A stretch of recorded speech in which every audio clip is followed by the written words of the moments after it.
And today we're looking at a traditional adjustable bottom bracket. You see this in older bikes. Everything's gone sealed now, but this is an old square taper adjustable bottom bracket. You've got a drive side cup.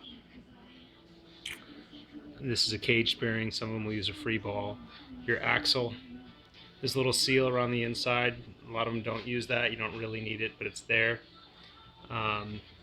Your cones, the races, are actually right on this axle, right there and there. Your square taper attachment point. Some use a bolt threads into the axle. Some have, like this one, a threaded rod that sticks out. And then your non-drive side bearing. It will fit in your non-drive side cup, which will also be used to adjust the tension on the whole system, and the lock ring that will hold everything in place.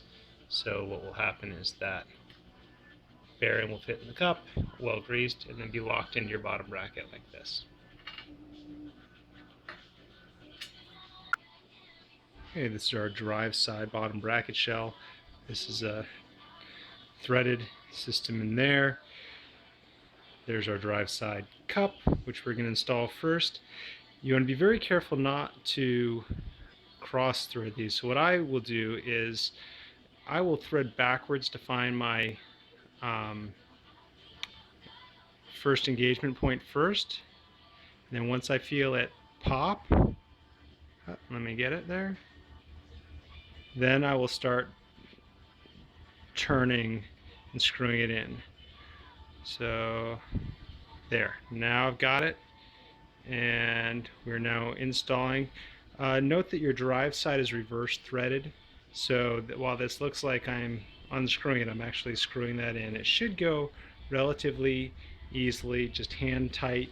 At the end we'll actually use a wrench to tighten it all the way in. Okay, we've got our drive side cup installed. It's already pre-greased, filled the cup with grease. You probably can't see it in there, so that our bearing will be nice and well lubricated. And then we're going to grab the drive side bearing, and we're going to put it on the axle, and then we're going to install the axle through it.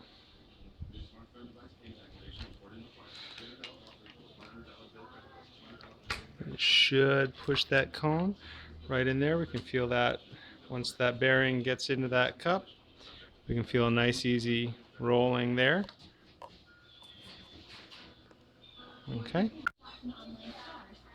Okay, so we've got non-drive side bearings and non-drive side cup. Both the outside here and the bearings are greased heavily, light grease on the outside. I've also pre-greased the threads on the inside of this bottom bracket. And we're going to just slide this over the axle. And what we're doing now is we're basically just tightening that bearing down onto the cone. And like before, I went backwards for a little bit to get the threads to pop in, and then forward again so that it threads nice and easily, usually by hand, right on in. Okay. There's a number of different cups that use different tools to tighten them in. It depends on what you're using. This one is designed for pin spanner. If you're doing this at home, you can use, I've seen people use a screwdriver or tips of a needle nose plier, anything that will go there. Now you see I've tightened that quite a bit, and this is really rough, so I'm gonna back that off just a little bit.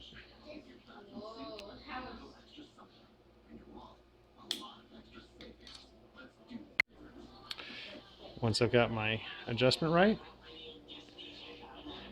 I'm going to tighten this in, and this lock ring will actually twist your adjustment a little bit, so usually you want to be a little bit tight and it'll loosen it up.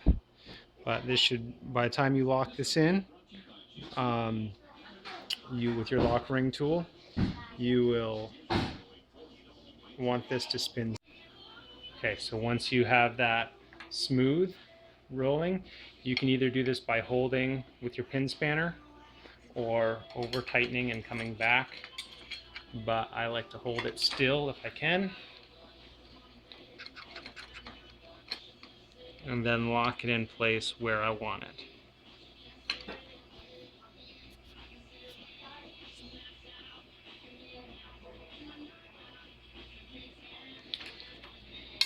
Double check to make sure that we're nice and smooth, not too loose. There should be no wobbling. There should also be no grinding. And you've installed your bottom bracket, and go ahead and install your crank.